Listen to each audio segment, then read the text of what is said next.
Kembali lagi di Ruang Zaki. Kali ini kita akan membahas soal legal influencer. Satu konsep bagaimana memperkenalkan hukum dengan gaya yang baru, gaya yang muda. Dan kita akan ngobrol hari ini dengan Mas Badri.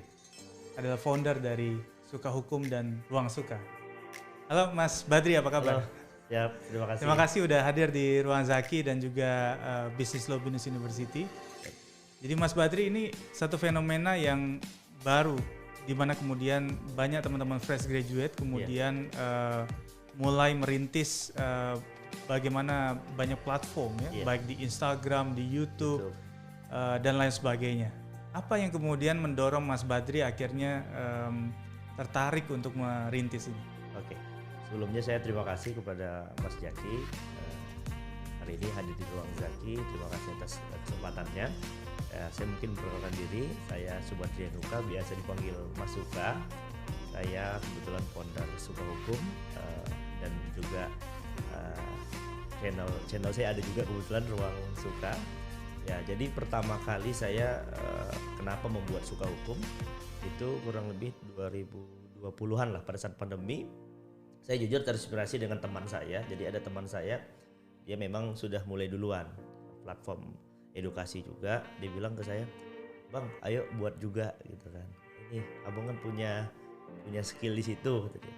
Skill mungkin edukasi ataupun buat pelatihan webinar dan sebagainya. Jadi saya melihat, saya juga jujur menyesal kenapa buatnya setelah lulus. Kenapa nggak buatnya pas masih kuliah gitu loh. Karena melihat di masyarakat kurangnya edukasi hukum, banyak yang kurang mengerti hukum, bahkan minat membaca anak muda saat ini, ya saya juga jujur bukan pembaca yang baik, tapi tidaknya walaupun bukan pembaca yang baik, kita memberikan edukasi dengan cara yang berbeda. Mungkin ada orang yang senang membaca artikel, senang dia baca artikel di Google, website dan lain sebagainya. Ada juga yang bosan. Nah, itulah kita hadir Suka Hukum. Kita buat platform edukasi Suka Hukum, itu bahas kontennya hukum. Kita ya dari mulai edukasi hukum sampai kita edukasinya dibuat webinar hukum. Itu kan menurut saya sangat membantu ya, apalagi untuk mahasiswa. Pada saat itu mahasiswa hukum masih pandemi, itu kita buat semacam webinar, entah profesi advokat, profesi jaksa, hakim, ataupun bantuan hukum dan lain sebagainya. Itu sih. Jadi momentum pandemi itu yang akhirnya membuat Suka Hukum muncul dengan webinar yang waktu itu kita sampai mual-mual itu ya. Tiap hari webinar ya, sertifikat sampai bisa digendong kali ya. Si tas kita penuh. Sampai sangat berlebih ya pada saat itu. Nah, ada nggak satu proses yang kemudian dirasakan jadi berbeda? Karena pada saat pandemi memang semua akhirnya by online. Tapi kemudian sekarang kita sudah di era yang semuanya serba kembali lagi endemi ya, dunia nyata gitu ya. Nah, ini ada nggak yang berbeda? Apakah kemudian tren orang jadi meningkat atau menurun? Menurun dan lain sebagainya. Saya sih dari awal karena bukan tujuannya untuk mencari sesuatu yang berlebih, dalam hal tujuannya memang edukasi. Jadi saya nggak mikirin tuh mau dia banyak, mau dia sedikit. Cuman alhamdulillah puji Tuhan sampai saat ini terakhir kemarin kebetulan Pak Jaki ya ininya ya, masih ada 200-an lebih yang ikut ya. Mungkin saya mau cerita sedikit sih Pak Jaki. Dari awal pada saat saya buat platform ini Suka Hukum, itu dalam waktu 5 hari Pak Jaki. Dalam waktu 5 hari saya buat kegiatan namanya latihan profesi advokat. Jadi mungkin orang banyak yang menyalahkan arti ini adalah pendidikan profesi advokat, PKPA. Cuman ini kan bukan itu, karena kan namanya latihan profesi advokat. Jadi melatih diri menjadi advokat untuk mahasiswa. Saya tadinya untuk mahasiswa, cuman ternyata yang ikut ini antusiasnya bahkan 500 orang Pak Jaki. Dulu saya sempat undang, mungkin kalau bisa saya sebut namanya Bang James Purba, beliau lawyer senior, beliau juga kurator ya, senior advokat, dan juga ada senior saya Bang Boris Tambu Bolon juga pada situ jadi pembicaranya. Dalam waktu 4 hari itu 500 orang, dan yang ikut bukan hanya mahasiswa, bahkan pada saat kita buat sertifikat itu ada yang doktor Pak Jaki. Bahkan di webinar Suka Hukum yang ya setelahnya itu ada yang profesor yang ikut jadi peserta. Bayangkan profesor jadi peserta. Saya aja baru es lilin, Pak. Itu sih Pak Jaki. Kalau ditanya menurun atau tidak, menurut saya sama aja sih. Karena kalau kita berbicara naik atau turun itu kan lebih ke bisnis jadinya, jatuhnya lebih ke apa ya. Tapi kalau saya lihat secara umum ya sama aja. Ya selalu ratusan, alhamdulillah Suka Hukum. Sejauh ini Suka Hukum menggunakan platform apa aja? Zoom, Instagram, YouTube. Oke. Saat ini di Suka Hukum lebih awal berdiri itu memang konsennya di Instagram. Karena kalau boleh jujur dulu tuh iseng-iseng Pak Jaki. Awalnya iseng-iseng. Bukan berarti iseng cuman apa ya, cuman maksudnya awal-awal iseng aja buat konten. Bahkan ya mohon maaf, dulu diketawain sama orang-orang. Orang kayak teman-teman apa sih? Gak jelas gitu loh. Ya biarin bodo amat. Tujuan kita kan baik. Alhamdulillah sekarang ya mohon maaf banyak bahkan teman-teman saya jadi berbangga ke diri saya sendiri. Saya bisa ini kan berbicara kalau kita buat kegiatan ini kan yang ikut ratusan orang, bahkan 500 orang, 700 orang, 800 orang yang ikut. Ini kan suatu mohon maaf ya panggung kita bilang. Kalau apalagi di dunia advokat, kalau di advokat kan nggak boleh ngiklan ya, nggak boleh ngiklan. Cuman ya bagaimana caranya memperkenalkan diri? Ya dengan cara membuat dengan hadirnya kita jadi pembicara dan lain sebagainya. Bahkan sekarang mohon maaf ya banyak teman-teman ayo undang gue dong gitu. Jadi iya akhirnya banyak orang yang justru minta untuk diberikan panggung oleh Suka Hukum. Iya. Nah ini sampai di titik itu tuh apa yang membuat akhirnya mereka seolah-olah tertarik sama lah kayak orang pengen tampil di TV nasional gitu ya. Nah itu apa yang membuat? Kalau ditanya apa yang membuat orang tertarik, jujur saya tidak pernah mengiming-iming, ayo tampil di Suka Hukum, saya jamin Anda akan terkenal, enggak. Saya buat aja, mungkin teman-teman yang bukan minta diundang juga sih, kayaknya ayo undang gue dong kapan gitu. Mungkin mereka lihat konsisten kita buat, hampir setiap bulan tuh buat, bahkan pernah satu bulan tuh 3 kali Pak Jaki kita buat. Sebulan 3 kali. Dan pesertanya itu rata-rata di atas 100, 200, 300 bahkan 500. Rata-rata, saya dengar tuh WA grupnya sampai berkali-kali itu. Ya kalau dulu kan di WhatsApp itu kan 256 ininya apa batas maksimal. Itu sampai 4 grup pas jam Pak Jaki latihan profesi advokat zaman Pak Jaki sama rekan Pak Jaki waktu itu grup calon pesertanya itu ada 4. Terus grup yang pesertanya ada 2, jadi 6 grup. 6 grup ya. Jadi, satu acara 6 grup karena dulu terbatas 256. Jadi saya buat grup itu ada 2 Pak Jaki. Yang satu calon peserta, yang satunya pesertanya. Jadi karena waktu itu lebih dari 256 pada saat Pak Jaki bicara, itu grup peserta 2, grup calon peserta 4, jadi 6 grup. Jadi grup saya itu mungkin udah ratusan Pak Jaki. Dan ada tokoh siapa lagi kira-kira yang sering diundang di Suka Hukum? Kalau yang pernah diundang, saya pernah undang, kebetulan ya mungkin teman-teman tahu semua Bang Juniper Girsang. Oh iya. Dia ketua umum DPN Pradi SAI. Pada saat itu saya jujur, saya ini bukan siapa-siapa Pak Jaki. Saya anak kampung dari desa. Ya kuliah S1 pun ya saking ya berjuangnya mati-matian juga untuk S1 gitu loh. Mungkin kalau orang-orang untuk S1 itu gampang, untuk S2 gampang, S3 gampang. Saya dengan keterbatasan biaya dan latar belakang orang tidak mampu dari daerah, dari Lampung, Kanan, saya memberanikan diri. Saya mengundang Juniper Girsang. Orang kan jangankan mengundang beliau tuh kayaknya orang digubris gak sih gitu kan. Tarifnya berapa? Iya, tarifnya berapa? Banyak orang yang kaget. Masalahnya ini kan platform loh, beda kalau yang ngundang lembaga ataupun kampus, beda gitu loh. Bahkan saya dengar-dengar ada salah satu organisasi mengundang beliau tuh nggak bisa katanya, lagi sibuk. Saya sempat ini kan down juga. Cuma nggak apa-apa. Alhamdulillah 1 minggu saya masukin surat, beliau bersedia berkenan. Wah, saya senang buat waktu itu kan.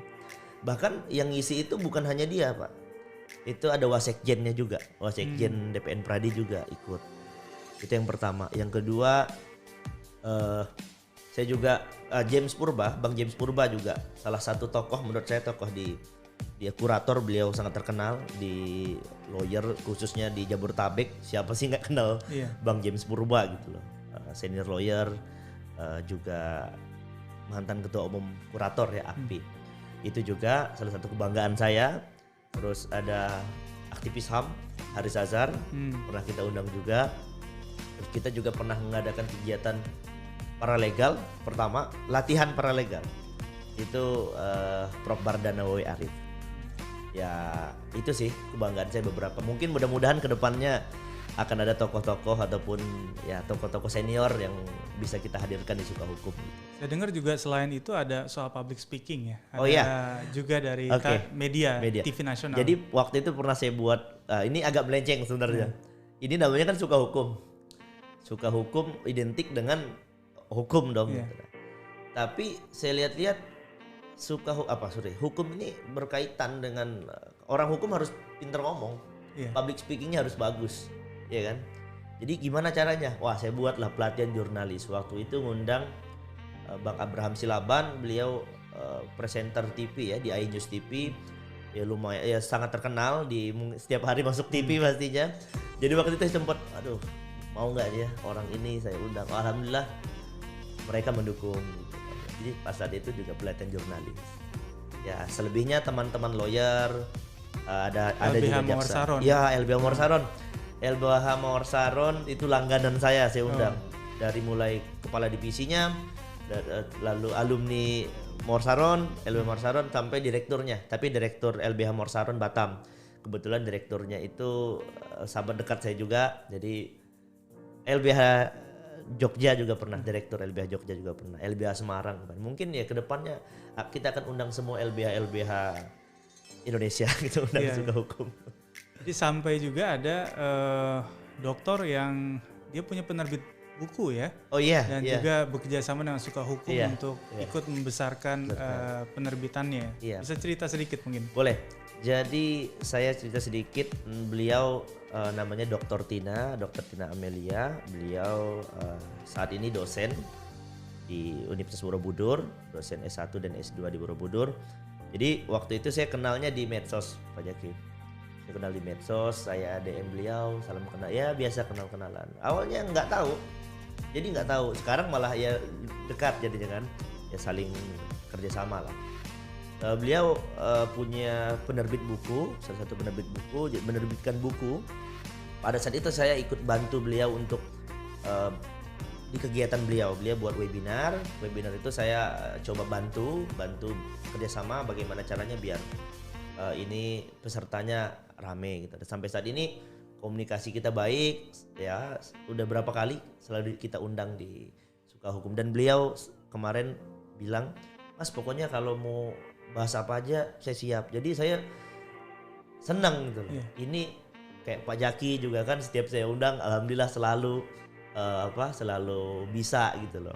Walaupun sibuk apapun, wah saya senang banget. Jadi yang saya buat bangga ini saya ini es lilin Pak. kata orang es lilin baru S1 gitu. Ini dokter gitu. Beda jauh gitu Pak Jaki ya. Cuman saya senangnya orang-orang ini mau berteman gitu loh sama saya, karena ya saya ini bukan anak siapa-siapa. Beda mungkin kalau saya anak pejabat, anak jenderal mungkin beda cerita. Saya ini bukan siapa-siapa, anak desa yang punya mimpinya tinggi lah gitu aja. Iya. Nah, apa sih sebenarnya yang kemudian ingin dicapai dari Suka Hukum? Karena tentu saja kan banyak kompetitor ya, yang tadi Mas Badri bilang bahwa banyak kemudian yang mencoba juga membangun platform yang sama. Apa yang different, berbeda Suka Hukum dengan yang lain? Kalau yang berbeda menurut saya semuanya bagus Pak Jaki, semuanya bagus. Intinya saya nggak menganggap mereka saingan, bahkan boleh dilihat, boleh ditanya, banyak sekali teman-teman saya yang saya bantu dalam arti saling membantu ya. Mendirikan platform juga? Kan kadang-kadang orang kayak saya nih, saya Suka Hukum, misalkan Pak Jaki membuat anu hukum misalnya. Saingan saya nih Pak Jaki, jangan. Saya enggak Pak Jaki. Ya udah Pak Jaki misalkan apa yang saya bisa bantu. Nah, Sampai mungkin kemarin kan ada yang mengundang Pak Jaki iya. juga, itu teman saya juga. Itu saya bantu dia. Saya buat saling membantu lah. Saya nggak bilang mengajari karena kita nggak menggurui juga, kita saling sharing. Teman-teman saya yang lain juga yang di daerah ada juga yang buat. Kita saling bantu. Kalau dibilang apa yang membedakan, mungkin karena saat ini mungkin hanya Suka Hukum yang selalu membuat acara setiap bulan dan konsisten. Dan mungkin bisa dilihat teman-teman ya, dari mulai pesertanya, dari mulai pembicaranya, mulai dari temanya, dari mulai materinya ya. Kalau berbicara harga kaki 5, rasa bintang 5. Berapa harga kaki 5 tuh? Range-nya berapa kira-kira? Di Suka Hukum pernah ya. Ini kalau berbicara. Nah, jadi saya mungkin mau bahas sedikit Pak Jaki. Saya kenapa di Suka Hukum itu sering juga buat kegiatan gratis. Sering gratis. Setelah saya buat gratis, mahasiswa ini kan kadang-kadang mohon maaf ya, ikut kegiatan ini karena sertifikat. Mungkin Pak Jaki sering jadi pembicara. Ini belum mulai Zoom-nya. Sertifikatnya mana?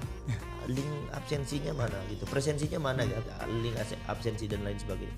Jadi ini mereka mau belajar atau cari sertifikat gitu. Nah, makanya Suka Hukum hadir. Pelatihan hanya 10.000, 20.000 itu dapat sertifikat. Materinya ya lumayan luar biasa. Bahkan kalau yang latihan profesi advokat mungkin di PKPA sekalipun mungkin jutaan dan jutaan. Materinya mungkin nggak sepraktik yang dibahas di Suka Hukum. Bisa di teman-teman bisa nggak diadu. Kalau adu kita nggak berani. Bisa dilihat aja. Misalkan ya teknik. Kalau di PKPA itu kan banyak materinya kebanyakan teori. Menurut saya ya, kebanyakan teori dan nggak lepas gitu. Kalau di kita yang Suka Hukum buat latihan profesi advokat, itu kayak langsung ke penanganannya. Misalkan strategi penanganan perkara tipikor, strategi penanganan perkara ITE, strategi pendampingan klien bla bla bla. Jadi langsung praktik. Jadi nggak teori-teori aja. Makanya mungkin itu yang buat teman-teman, bahkan ada yang profesor. Saya kaget Pak Jaki ketika beliau itu chat saya, halo mas, saya peserta. Saya cek profiling beliau, profesor Pak. Jadi ada salah satu universitas di Malang, beliau itu guru besar sana. Saya bilang ke teman-teman saya, ini profesor nih, harus hati-hati. Iya, jadi ya itu yang menarik. Bagaimana kemudian membuat sebuah platform konsisten dilakukan setiap bulan. Harga juga bisa digarap dari mulai mahasiswa sampai profesor. Sampai ini izin Pak Jaki. Bahkan banyak teman-teman yang kita juga nggak mau membatasi teman-teman yang pengen belajar, karena ada juga yang bagi saya kalau dulu mahasiswa, jangankan 20.000, 1.000 perak itu saya sangat berharga. Bahkan saya mikir kalau mau ikut misalkan seminar dulu ya, zaman seminar belum ada webinar, mikir-mikir nih, aduh ada duit gitu. Jadi ada yang menurut orang 20.000 ini kecil gitu. Tapi ada juga yang menurut orang, mohon maaf, dia nggak ada gitu. Nah jadi banyak, setiap saya buat kegiatan itu banyak juga Pak Jaki yang saya gratiskan. Bisa puluhan orang yang dia chat saya, Pak saya gini, dia udah ikut aja, yang penting mau belajar. Bahkan sampai sekarang dia dekat. Nah saya juga sempat senang waktu itu buat kegiatan. Jadi yang ikut ini Pak Jaki sampai Hong Kong. Hongkong. Jadi ada namanya Perma UTHK, Perhimpunan Mahasiswa Universitas Terbuka Hong Kong. Kebetulan saya kenal dekat dengan ketuanya, ketua ikatannya, ketua Perma UT Hong Kong. Jadi setiap saya buat kegiatan mereka tuh selalu ikut, hampir selalu ikut. Jadi makanya waktu itu saya buat, waduh ini Suka Hukum yang ikut waktu itu. Nah jadi cerita lucu, pas saya setelah mereka ikut, saya mengundang orang, ada orang sih, bang mau nggak gini. Jadi pembicara di Suka Hukum. Siapa aja pesertanya? Berapa pesertanya? Ya biasa lah gitu kan. Ini nanti gimana? Banyak nanya-nanya lah. Pesertanya berapa tuh? Dari mana aja? Ya kalau peserta, alhamdulillah selama ini kita buat di atas 100, bahkan sampai 400, 500, 700 pernah, 800 orang yang ikut. Oh ya itu dari mana aja? ya sampai ini saya bilang internasional sebenarnya. Kan dari Hong Kong gitu. Jadi teman-teman Hong Kong tuh selalu ikut. Iya. Jadi menarik juga ya bahwa platform yang lahir di masa pandemi itu banyak sekali dan kemudian ada yang konsisten bertahan sampai sekarang meskipun situasi udah berubah dan terus mencari bentuk, mencari sesuatu yang baru, berinovasi, menambah tim tentu saja begitu ya, karena pasti animo itu kan akan terus meningkat sejauh kualitas yang disajikan itu memang sesuai dengan kebutuhan yang dibutuhkan oleh teman-teman peserta, kira-kira begitu. Saya mendirikan Suka Hukum ini dari awal sendiri. Iya. Jadi bayangkan saya buat kegiatan tuh udah puluhan kali webinar. Iya. Itu yang kelola saya sendiri. Jadi dari mulai dulu ya, saya cerita sedikit lagi. Saya dulu nggak bisa ngedit. Oh iya. Photoshop saya nggak ngerti, Canva saya nggak ngerti. Jadi dari nol itu pertama. Saya buat kegiatan sampai yang ikut peserta 500-600 orang itu saya sendiri.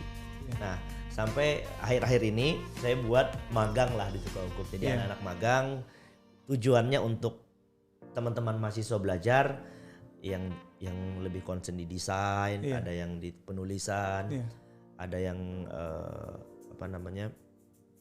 project officer, jadi buat kegiatan. Jadi saat ini magang di Suka Hukum per 3 bulan itu yang ikut dari seluruh universitas yang ada di Indonesia, bahkan sampai timur juga banyak, Indonesia Timur, Indonesia Barat, bagian barat. 28 orang. 28 orang. Sekarang tim saya ada 28 orang, tapi itu sistemnya mereka magang belajar lah. Langsung belajar. Oke, itu aja Pak Jaki. Luar biasa. Jadi ada teman-teman magang difasilitasi gitu ya dengan berbagai macam expertise mereka yang tentu saja mendukung proses Suka Hukum berjalan ya untuk mengedukasi soal hukum di Indonesia. Terima kasih Mas Badri. Sukses terus buat Suka Hukum dan Ruang Suka ya. Sampai ketemu lagi. Terima kasih. Sampai ketemu lagi di Ruang Zaki berikutnya.